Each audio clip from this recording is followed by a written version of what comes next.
কলকাতা টিভিতে আপনাদের সকলকে স্বাগত। আপনাদের সঙ্গে রয়েছে আমি অঙ্কুর। শুরু করছি চারটে চারদিক। আজ প্রধানমন্ত্রী নরেন্দ্র মোদীর সভাতেই অভিষেক ঘটল পদত্যাগী বিচারপতি অভিজিৎ গঙ্গোপাধ্যায়ের।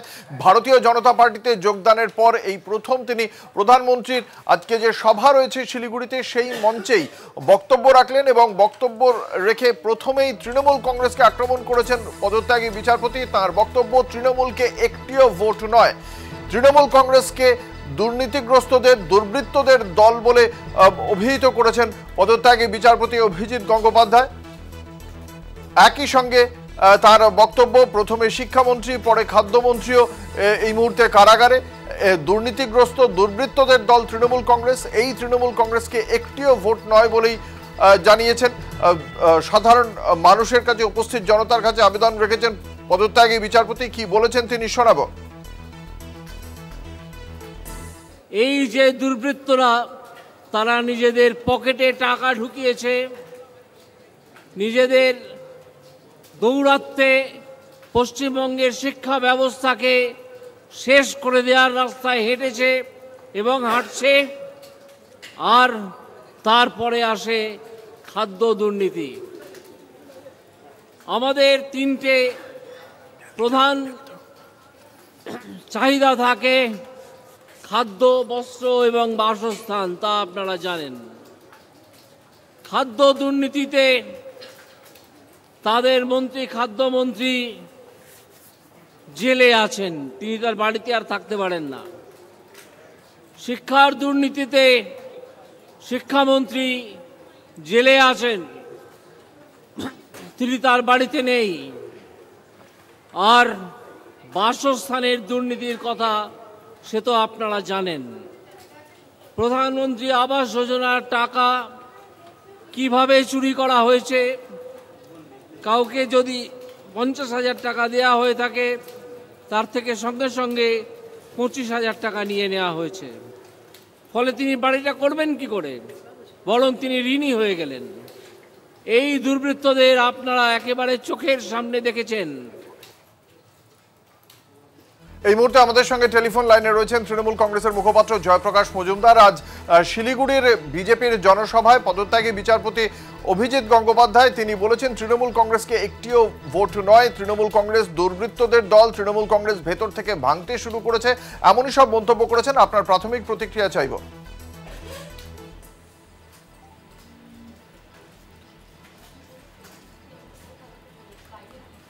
জয়দা, আপনি শুনতে পাচ্ছেন?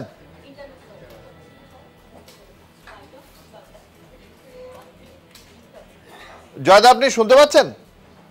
শুনতে পাচ্ছি। হ্যাঁ জয়দা, আপনার প্রাথমিক প্রতিক্রিয়াটা চাইব অভিজিৎ গঙ্গোপাধ্যায়ের বক্তব্যের প্রেক্ষিতে। অভিজিৎ গঙ্গোপাধ্যায় রাজনৈতিক মঞ্চে গিয়ে রাজনীতিবিদদের মতনই কথা বলছেন। বিচারপতির চেয়ারে বসেও রাজনীতিবিদদের মতন আচরণ করেছেন, মুখোশ পরে, নিরপেক্ষতা রাখেননি। আর এখানে হাওয়া গরম করার কথা বলছেন। তিনি বলছেন তৃণমূল কংগ্রেসকে একটাও ভোট নয়। ওনার দলের যিনি সর্বময় কর্তা অমিত শাহ, তিনি বলছেন কিছু না 25টা সিট যেন অন্তত পাই, তাহলে বাদ বাকি সিট কারা পাবে? তৃণমূল কংগ্রেস। এইসব আজে বাজে কথা বলে লাভ আছে?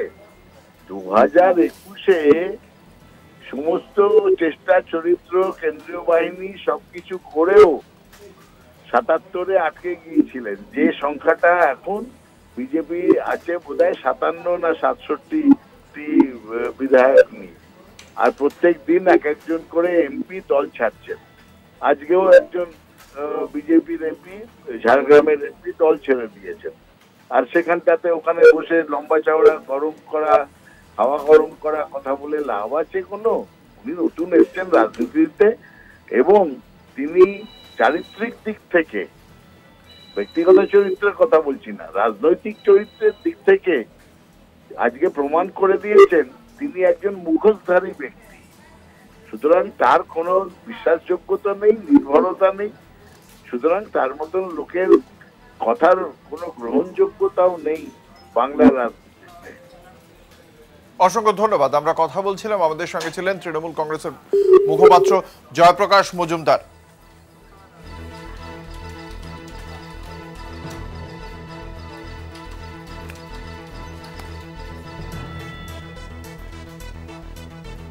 আপনাদের জানিয়ে রাখি, দুর্বৃত্তদের দল তৃণমূল কংগ্রেস এদের নির্বাচনে পর্যুদস্ত করুন, এমনই আবেদন রেখেছেন তিনি উপস্থিত জনতার কাছে। একই সঙ্গে অভিজিৎ গঙ্গোপাধ্যায়ের বক্তব্য, তৃণমূল কংগ্রেস ভেতর থেকে ভাঙতে শুরু করেছে।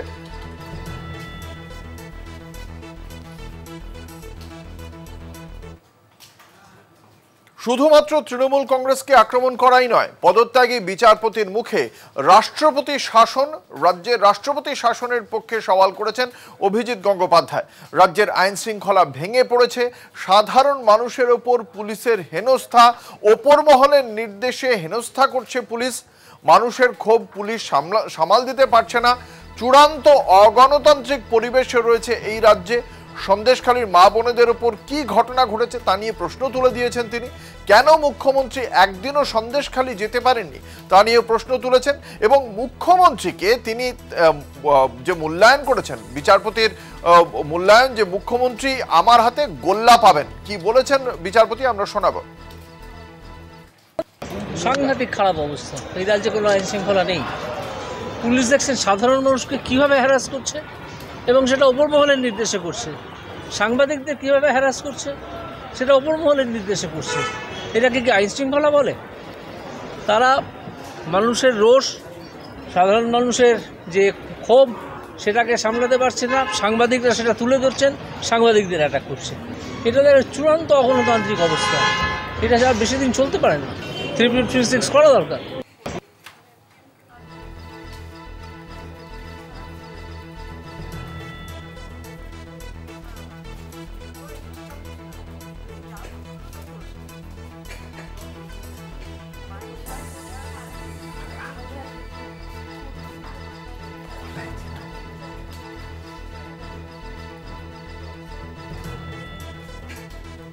সন্দেশখালীতে কী হল?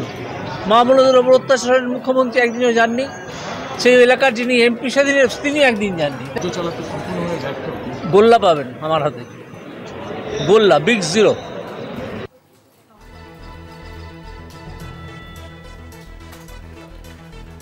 পদত্যাগে বিচারপতি অভিজিৎ গঙ্গোপাধ্যায়ের বক্তব্যের প্রেক্ষিতে কি বলেছে তৃণমূল কংগ্রেস এবং কংগ্রেস আমরা শোনাবো।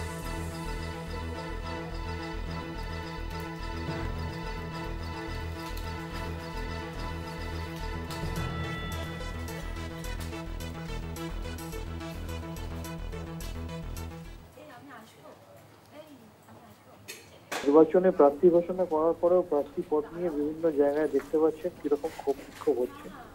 আসলে যাদের মধ্যে ন্যূনতম মনুষ্যত্ব আছে,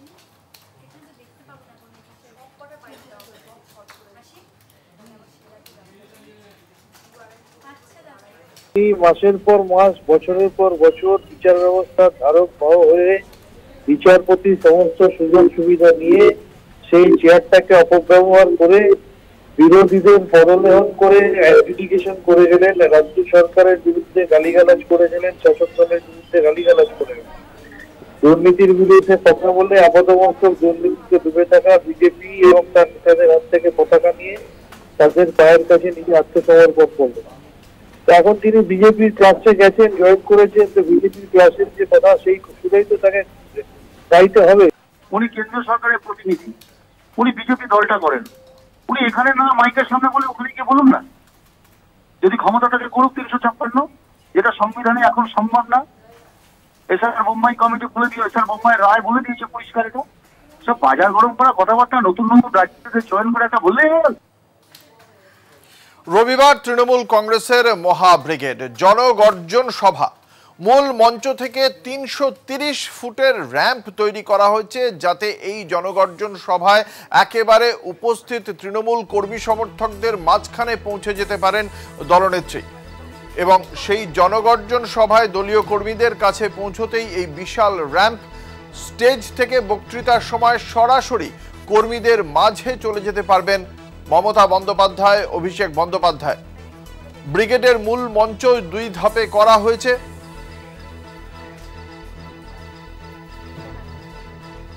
72 ফুট বাই 24 ফুটের 2টি মঞ্চ। র্যাম্পের মাঝেও আরও 2টি র্যাম্প হয়েছে, যা স্টেজের ডান দিকে 126 ফুট লম্বা এবং স্টেজের বাঁ দিকে 126 ফুট। 330 ফুটের র্যাম্পের শেষে গোলাকার 32 ফুটের স্টেজ। স্টেজের দুপাশে দুটি ভিআইপি স্টেজ, মূল মঞ্চের পাশাপাশি ভিআইপি স্টেজেও থাকছে বিশাল এলইডি স্ক্রিন। ব্রিগেডের মূল আকর্ষণ 330 ফুটের র্যাম্প।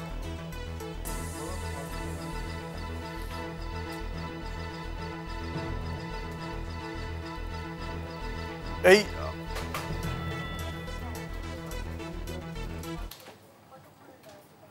জনগর্জন সভার প্রস্তুতি এখন জোর কদমে, একেবারে চূড়ান্ত পর্যায়ে। সেখানকার চিত্র তুলে ধরেছেন আমাদের বিশেষ প্রতিনিধি দেবজ্যোতি ঘোষ।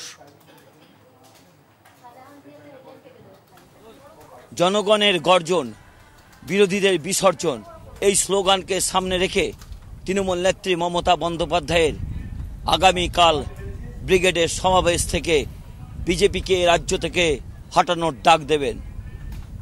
এই মঞ্চ থেকে তৃণমূল নেত্রী মমতা বন্দ্যোপাধ্যায় এবং অভিষেক বন্দ্যোপাধ্যায় এই র্যাম্পের মাধ্যমে হেঁটে একেবারে জনগণের মাঝখানে পৌঁছে যাবেন। এই 330 ফুট যে র্যাম্পটি রয়েছে, র্যাম্পটি মূল মঞ্চ থেকে 60 ফুট যাবার পর ডান দিকে 72 ফুট এবং বাম দিকে 62 ফুট দীর্ঘ, এবং সেই র্যাম্পের সোজাসুজি রয়েছে আরও 70 ফুটের লম্বা র্যাম্প।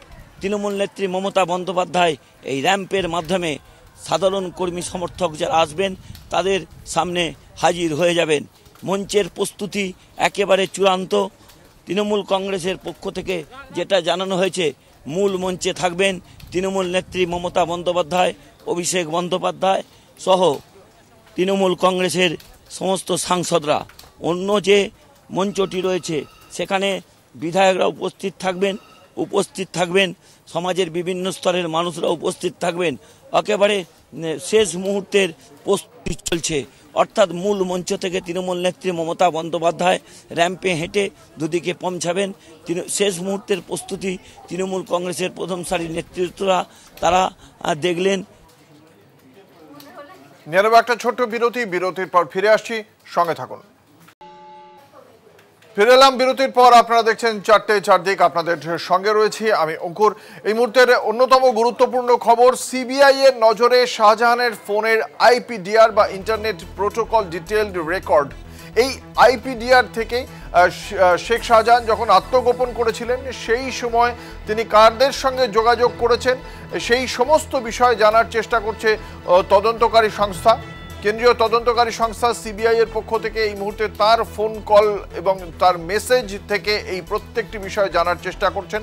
আপনারা জানেন 5ই জানুয়ারি শেখ শাহজাহানের সন্দেশখালীর আকুঞ্জিপাড়ার বাড়িতে যায় ইডির তদন্তকারী আধিকারিকরা। সেই সময় তাকে সেখানে পাওয়া যায়নি, উল্টে ইডির তদন্তকারী আধিকারিকদের উপর হামলার ঘটনা ঘটেছিল। তারপর থেকে দীর্ঘদিন নিখোঁজ ছিলেন শেখ শাহজাহান। এর মধ্যে একবারই তিনি অন্তরাল থেকে তার অডিও বার্তা পাঠিয়েছিলেন। তারপর 29শে ফেব্রুয়ারি তাকে গ্রেপ্তার করে রাজ্য পুলিশ। তারপর রাজ্য পুলিশের কাছ থেকে আদালতের নির্দেশে সিবিআই নিজেদের হেফাজতে পায় এবং তাকে জিজ্ঞাসাবাদ শুরু হয়েছে। এবং সেক্ষেত্রে তার ফোন কলস থেকে এই যে 56 দিন তিনি অন্তরালে ছিলেন, আত্মগোপন করেছিলেন, কোথায় কোথায় ছিলেন, কাদের সঙ্গে তার যোগাযোগ হয়েছিল, তিনি কিভাবে লোক জড়ো করে ইডির তদন্তকারী আধিকারিকদের উপর হামলা চালিয়েছিলেন, এই প্রত্যেকটি বিষয় জানার চেষ্টা করছে সিবিআই। এবং সেই ক্ষেত্রে এই ফোন কলসের ডিটেলস পাওয়া অত্যন্ত গুরুত্বপূর্ণ, কারণ কল ডিটেলস রেকর্ড চেক করার পাশাপাশি ইন্টারনেট প্রোটোকল ডিটেল রেকর্ডও চেক করার প্রয়োজন রয়েছে। তার ফলেই শেখ শাহজাহানের বিরুদ্ধে প্রমাণ দাখিল করতে পারবে আদালতে সিবিআই।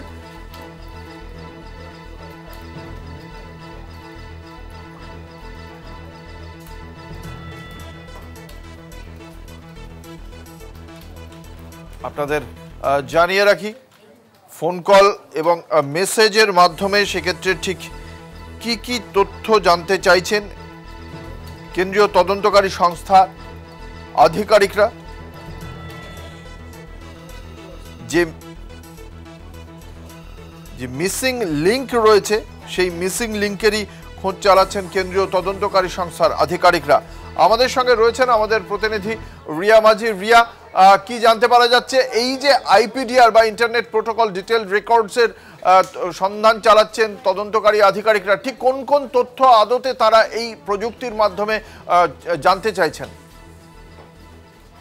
দেখো, তোমাকে জানিয়ে রাখবো যে আইপিডিআর অর্থাৎ ইন্টারনেট যে প্রোটোকলের যে আইপিডিআর যেটার কথা বলা হচ্ছে, ইন্টারনেট প্রোটোকল ডিটেল রেকর্ড, সেটাই কিন্তু এখন নজরে রেখেছে সিবিআই। কারণ তোমাকে জানিয়ে রাখবো, সিবিআই সূত্রে যে খবর পাওয়া যাচ্ছে যে শাহজাহান যখন গা ঢাকা দিয়েছিল তখন ইন্টারনেটের মাধ্যমে কল মেসেজ করেছিল এবং সেই সময়ের যে সিডিআর অর্থাৎ যখন গা ঢাকা দিয়েছিল সেই সময় যে সিডিআর সেটা কিন্তু কোনোভাবেই পাওয়া যাচ্ছে না এবং সেই কারণের জন্যই কিন্তু এবার আইপিডিআর চেক করা হচ্ছে এবং আইপিডিআর চেক করলে এই থ্রু আইপিডিআর তদন্তকারী আধিকারিকরা যেটা জানতে পারবেন যে শাহজাহান সেই সময় কোন কোন অ্যাপ ইউজ করেছিল এবং কমিউনিকেট করার জন্য কোন অ্যাপ ইউজ করেছিল এবং কার সঙ্গে কথা বলেছিল, যদি তিনি হোয়াটসঅ্যাপে কথা বলে থাকেন এবং একই সঙ্গে সিম ছাড়াও যদি তিনি ওয়াইফাই ইউজ করে কথা বলে থাকে বা তিনি যদি এই ওয়াইফাই ইউজ করে যদি কথা বলে থাকে বা ফোন ডিস্ট্রয় করে দেয়, সেক্ষেত্রে কিন্তু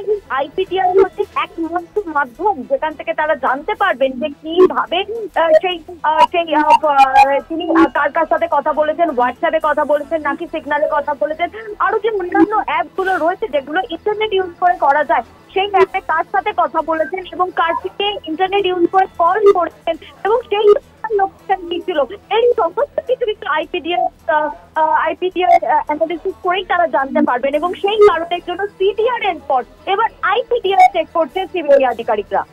একেবারেই ধন্যবাদ। আমাদের সঙ্গে ছিলেন আমাদের প্রতিনিধি রিয়া মাঝি।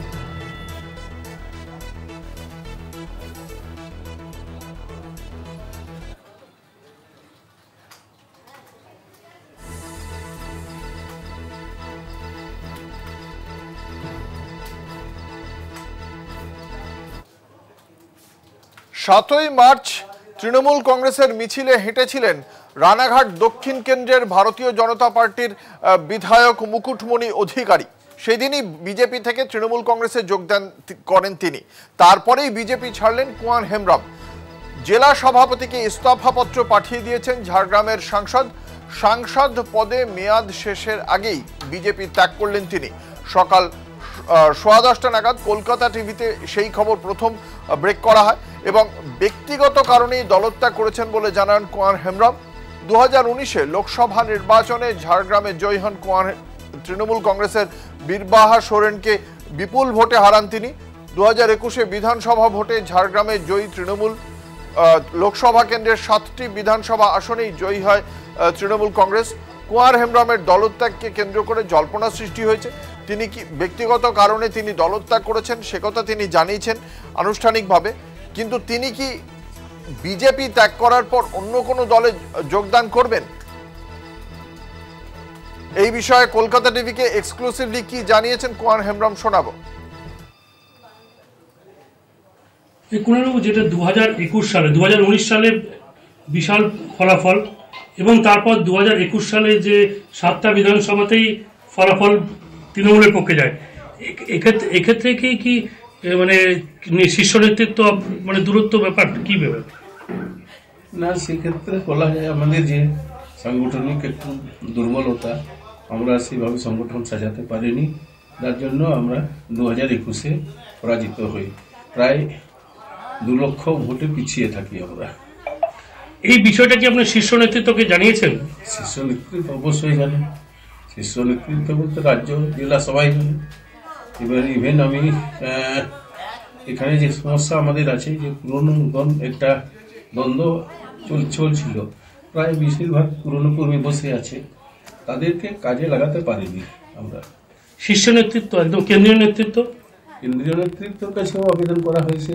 আমাদের যে গৃহমন্ত্রী অমিত শাহজির কাছেও বলা হয়েছিল যে আপনি যথেষ্ট মানে লোকজন পাঠিয়ে সরজমিনে তদন্ত করে দেখুন, সমস্যাটা সমাধান করার চেষ্টা করুন, কিন্তু আজ পর্যন্ত সেটা হয়ে ওঠেনি। আগামী 10 তারিখে জনগর্জন সভা আছে তৃণমূলের, সেক্ষেত্রে যদি আপনাকে আহ্বান আসে সেক্ষেত্রে কি আপনি যাবেন? না, এই মুহূর্তে সেই সম্ভাবনা নেই। কেন্দ্রীয় নেতৃত্ব মানে অমিত শাহজি বা নরেন্দ্র মোদীজি এই বিষয়টাকে তুলে ধরেছিলেন?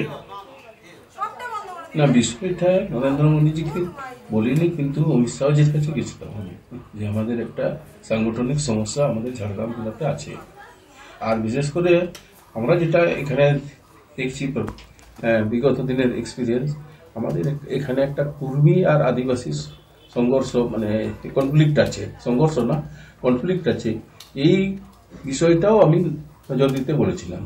পর থেকে পঞ্চায়েত ইলেকশনের পর থেকে 2023-এর পঞ্চায়েত ইলেকশনের পর থেকে এইভাবে যেভাবে ভরাডুবি হয়েছে বিজেপি কি নতুনভাবে সাংগঠনিকভাবে কি তৈরি হওয়ার চেষ্টা করছে, যেটার জন্য কি আপনার সঙ্গে দূরত্ব?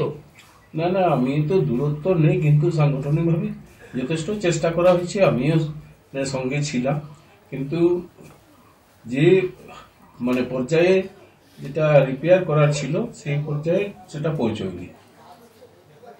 নিয়ে নেব একটা ছোট্ট বিরতির পর ফিরে আসছি, সঙ্গে থাকুন। হরিণের জন্য জনপ্রিয় কাজিরাঙ্গা এখন সংবাদ শিরোনামে। কাজিরাঙ্গায় সাফারিতে প্রধানমন্ত্রী, হাতি এবং জিপে সাফারির পর ছবিও তোলেন মোদির সফর ঘিরে তুমুল শোরগোল, জমিদারি মনোভাব কটাক্ষ বিরোধীদের।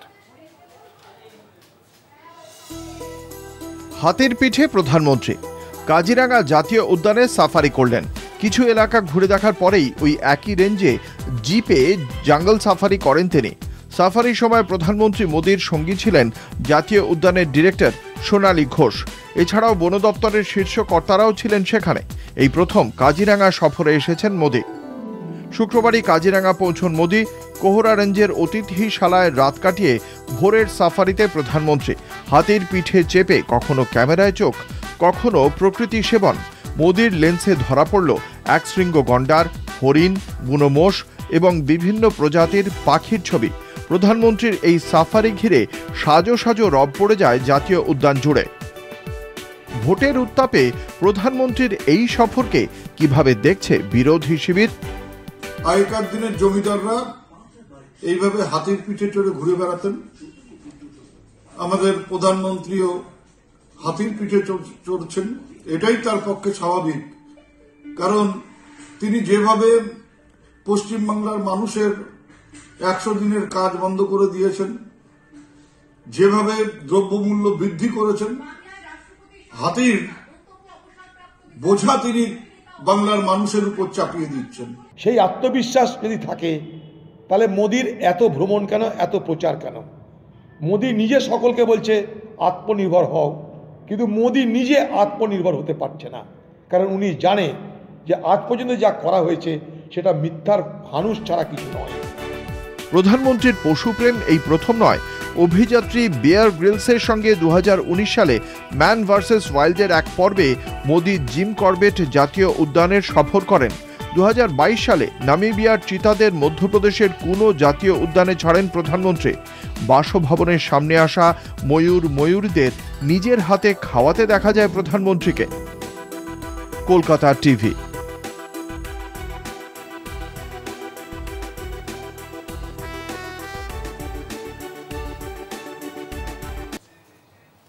বিজেপি প্রার্থী জগন্নাথ সরকারের বিরুদ্ধে পোস্টার পড়ল এবং সেই পোস্টার পড়েছে রানাঘাটের বিদায়ী সাংসদ জগন্নাথ সরকারের বিরুদ্ধে। নদিয়ার কালীনারায়ণপুরের ঘটনা, অস্বস্তিতে রানাঘাট দক্ষিণের বিজেপি নেতৃত্ব। এর আগে আপনারা জানেন রানাঘাট দক্ষিণের যিনি বিজেপি বিধায়ক মুকুটমণি অধিকারী, তিনি সম্প্রতি তৃণমূল কংগ্রেসে যোগদান করেছেন এবং মুকুটমণি অধিকারীর সঙ্গে জগন্নাথ সরকারের বিবাদ সর্বজনবিদিত। এবং তারপর তিনি তৃণমূল কংগ্রেসে যোগদানের পরেই জগন্নাথ সরকারের বিরুদ্ধে এই পোস্টার, তা নিয়েই জল্পনা শুরু হয়েছে জেলার রাজনৈতিক মহলে। খুব স্বাভাবিকভাবে এই ঘটনায় অস্বস্তিতে রানাঘাট দক্ষিণের বিজেপি নেতৃত্ব।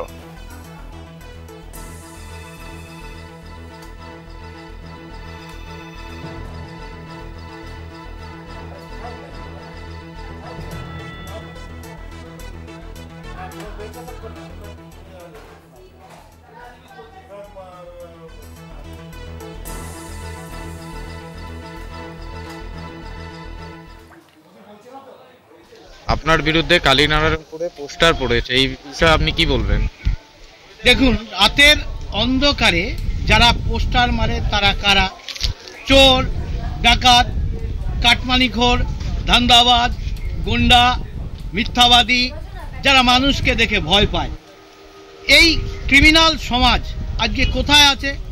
পশ্চিমবাংলার মানুষের জানা আছে এবং সারা ভারতবাসী জানে এরা সবাই তৃণমূল। এই মুহূর্তে সাংবাদিক বৈঠকে কুণাল ঘোষ, আমরা সরাসরি চলে যাব সেখানে। কালের বৃহত্তম ঐতিহাসিক ব্রিগেড প্যারেড সমাবেশ হতে চলেছে আগামীকাল 10ই মার্চ 2024 ব্রিগেড প্যারেড ময়দানে। আমরা অনেকদিন পর অভিষেককে আবারও একেবারে সামনে থেকে নেতৃত্ব দিতে দেখছি, যেমন নবজোয়ারে দেখেছিলাম, 21-এ দেখেছিলাম, মাঝখানে উনি নিজের কেন্দ্রে আবদ্ধ ছিলেন, কিন্তু এখন একটা আবারও জনগর্জনের মধ্যে দিয়ে তাকে সামনে দেখা যাচ্ছে। তো অভিষেক বন্দ্যোপাধ্যায় দলের সর্বভারতীয় সাধারণ সম্পাদক, মাথার উপর রয়েছেন মমতা বন্দ্যোপাধ্যায়, তো অভিষেক সামনে দাঁড়িয়ে নেতৃত্ব দেবেন, এ তো স্বাভাবিক ব্যাপার, এগুলোই তো আমরা দেখেছি। এই র্যাম্পের যে চমকটাকে, এটা আপনি একজন রাজনৈতিক সাংবাদিক হিসেবে কিভাবে?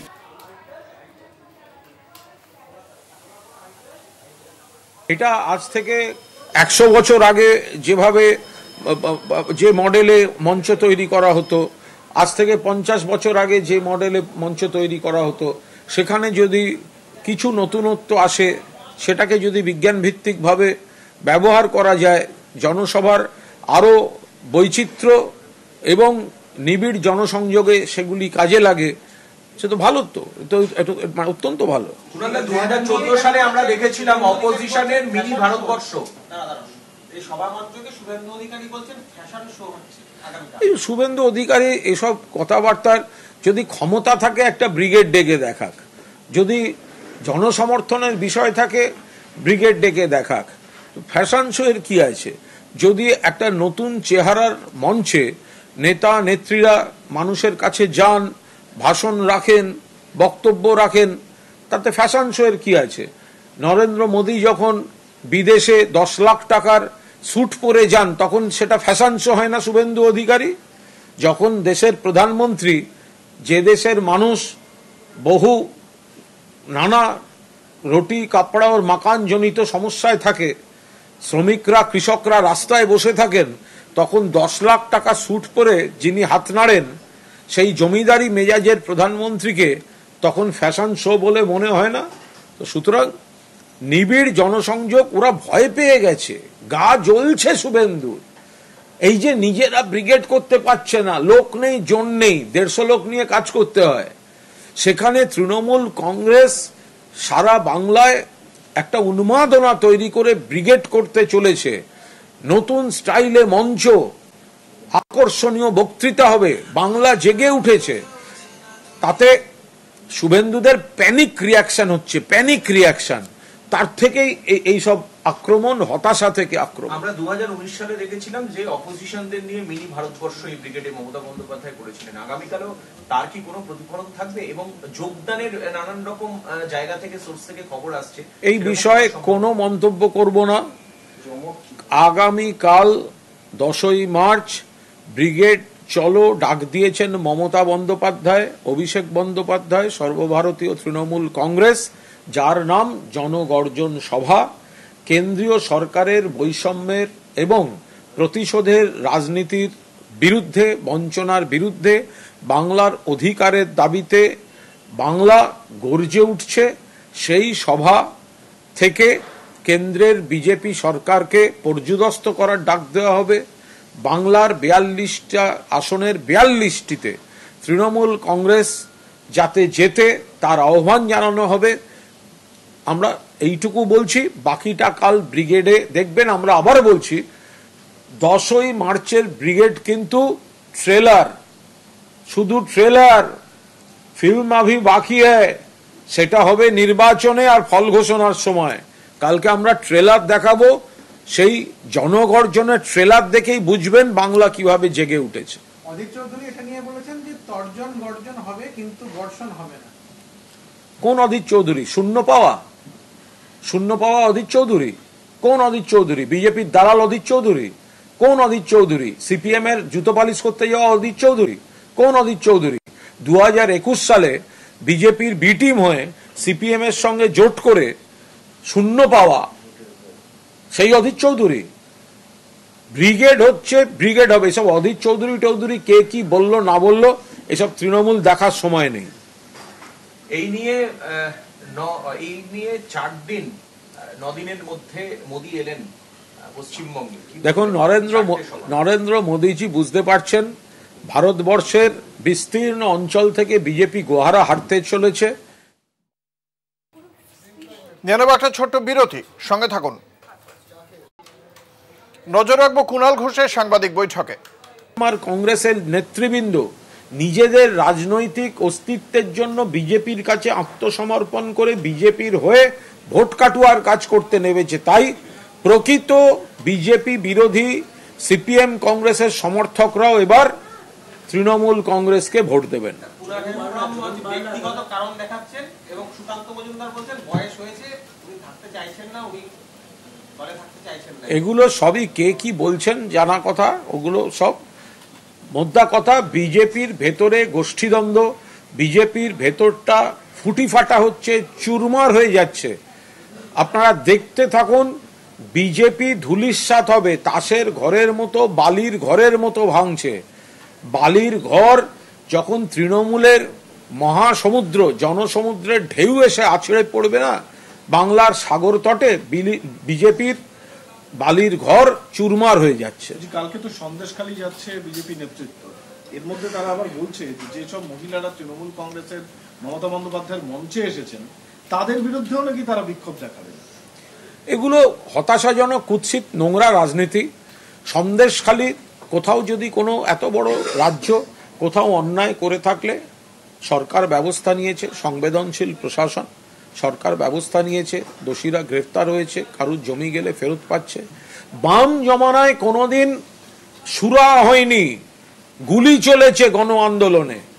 বিজেপি রাজ্যগুলিতে কোনোদিন সুরা হয় না। মণিপুরে এখনো পর্যন্ত প্রধানমন্ত্রী যাওয়ার সময় পাননি।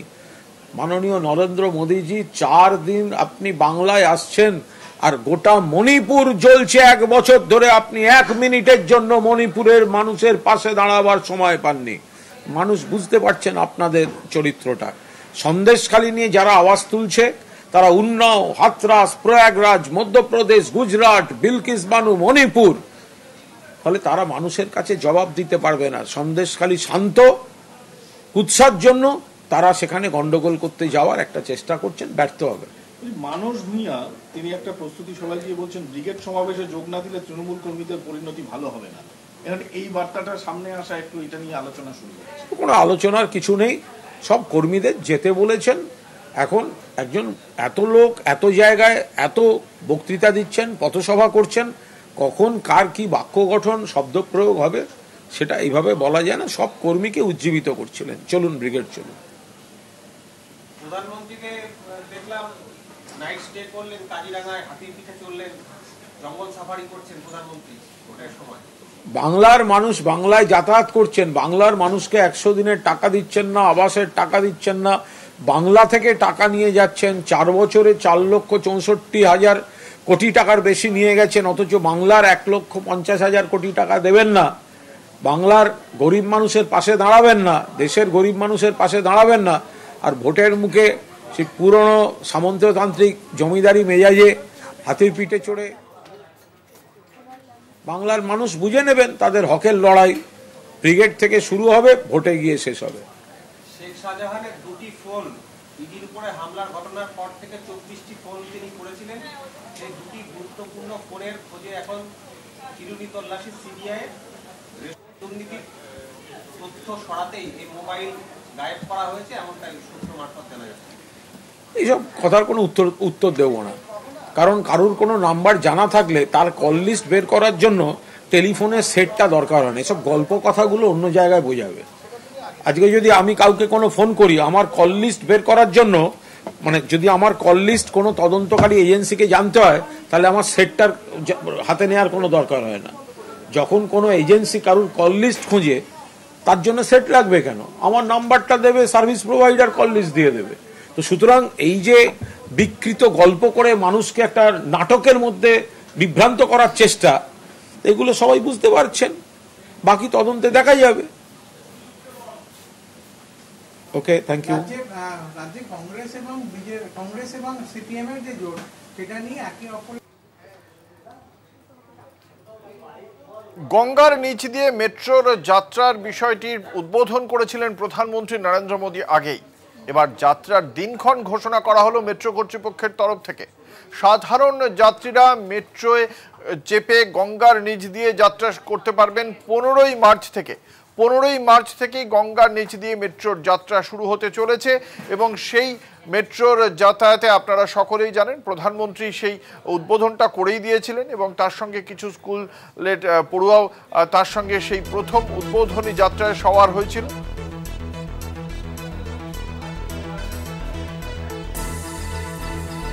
গঙ্গার নিচ দিয়ে মেট্রোর যাত্রা শুরু আগামী 15ই মার্চ।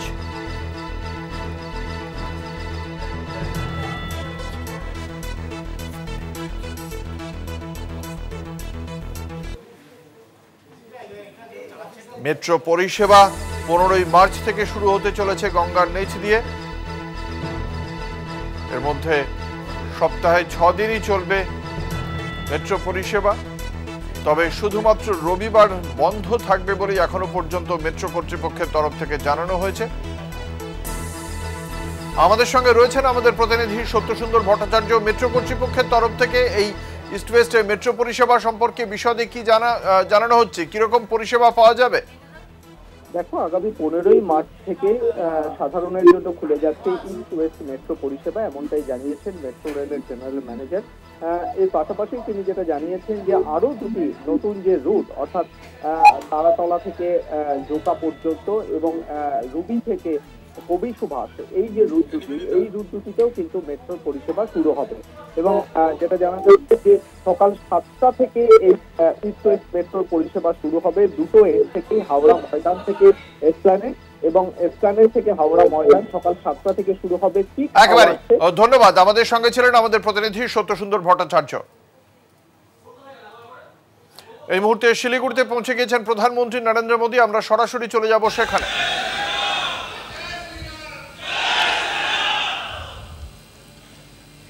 पश्चिम बंगाल के राज्यपाल सीवी आनंद बोस जी, मंत्रिमंडल में मेरे सहयोगी निशित प्रामाणिक जी, जॉन बारला जी, नेता विपक्ष शुभेंदु अधिकारी जी, संसद के मेरे साथी सुकान मजूमदार जी, कुमारी देवाश्री चौधरी जी, खगेन मुर्मू जी, राजू बिस्त जी, डॉक्टर जयंत कुमार रॉय जी, विधायकगण, अन्य महानुभाव, देवी और सज्जनों, प्राकृतिक सुंदरता और चाय के लिए प्रसिद्ध नॉर्थ बंगाल की इस धरती पर आना मेरे लिए बहुत सुखद है। आज यहां हजारों करोड़ रुपए की विकास की परियोजनाओं का लोकार्पण और शिलान्यास हुआ है। ये विकसित बंगाल की तरफ एक और अहम कदम है। मैं इन विकास कार्यों के लिए बंगाल के लोगों को, नॉर्थ बंगाल के लोगों को बधाई देता हूं। साथियों, नॉर्थ बंगाल का एक क्षेत्र हमारे नॉर्थ ईस्ट का गेटवे है और यहां से पड़ोसी देशों के साथ व्यापार के रास्ते भी जाते हैं। इसलिए इन 10 वर्षों में बंगाल और विशेषकर नॉर्थ बंगाल का विकास भी हमारी सरकार की प्राथमिकता रहा है। नॉर्थ बंगाल के तेज विकास के लिए इस क्षेत्र में 21वीं सदी का रेल और रोड इंफ्रास्ट्रक्चर बनाना ही होगा। इसी सोच के साथ आज एक लागी से बालूरघाट, सिलीगुड़ी से आलुआबाड़ी और रानीनगर जलपाईगुड़ी हल्दीबाड़ी के बीच रेल लाइनों के इलेक्ट्रिफिकेशन का काम पूरा हुआ है। इससे उत्तर दिनाजपुर, दक्षिण दिनाजपुर, कुछ बिहार और जलपाईगुड़ी जैसे जिलों में ट्रेनों की रफ्तार और बढ़ेगी। सिलीगुड़ी से सामूकतला रूट, इसके इलेक्ट्रिफिकेशन से आसपास के जंगल और वन्यजीव प्रदूषण से भी बचेंगे। आज बारसोई राधिकापुर सेक्शन का भी इलेक्ट्रिफिकेशन पूरा हो गया है। इसका फायदा पश्चिम बंगाल के साथ साथ बिहार के लोगों को भी होना है। राधिकापुर और सिलीगुड़ी के बीच एक नई ट्रेन सेवा शुरू हुई है। बंगाल का मजबूत होता ये रेल इंफ्रास्ट्रक्चर यहां विकास की नई संभावनाओं को गति देगा, सामान्य मानवी का जीवन सुखद बनाएगा। साथियों, एक समय था जब नॉर्थ ईस्ट की तरफ बढ़ते ही ट्रेनों की रफ्तार धीमी हो जाती थी, लेकिन हमारी सरकार का प्रयास नॉर्थ बंगाल में भी ट्रेनों की रफ्तार वैसी ही बढ़ाने का है जैसे पूरे देश में बढ़ाई जा रही है। अब तो नॉर्थ बंगाल से बांग्लादेश के लिए भी रेल कनेक्टिविटी शुरू हो गई है। न्यू जलपाईगुड़ी से ढाका छावनी तक मिताली एक्सप्रेस चल रही है। बांग्लादेश की सरकार के साथ मिलकर हम राधिकापुर स्टेशन तक कनेक्टिविटी बढ़ा रहे हैं। इस नेटवर्क के मजबूत होने से दोनों देशों की अर्थव्यवस्था और इस क्षेत्र में पर्यटन को खूब बढ़ावा मिलेगा। साथियों, आजादी के बाद लंबे समय तक पूर्वी भारत के विकास को, यहाँ के हितों को नजरअंदाज किया गया, जबकि हमारी सरकार पूर्वी भारत को देश के विकास का ग्रोथ इंजन मानकर चलती है। इसलिए इस क्षेत्र में कनेक्टिविटी पर अभूतपूर्व निवेश हो रहा है। 2014 से पहले बंगाल का जो औसत रेल बजट करीब 4,000 करोड़ रुपए था, वो अब लगभग 14,000 करोड़ रुपए हो चुका है। आज उत्तर बंगाल से गुवाहाटी और हावड़ा के लिए semi high speed Vande Bharat express चल रही है। अमृत भारत स्टेशन योजना के तहत जिन 500 से ज्यादा स्टेशनों को आधुनिक बनाया जा रहा है, उनमें हमारा सिलीगुड़ी स्टेशन भी शामिल है। इन 10 वर्षों में हम बंगाल और पूर्वोत्तर के रेल विकास को पैसेंजर এখন এই পর্যন্তই। দেখতে থাকুন কলকাতা টিভি, রাত দিন সাথে।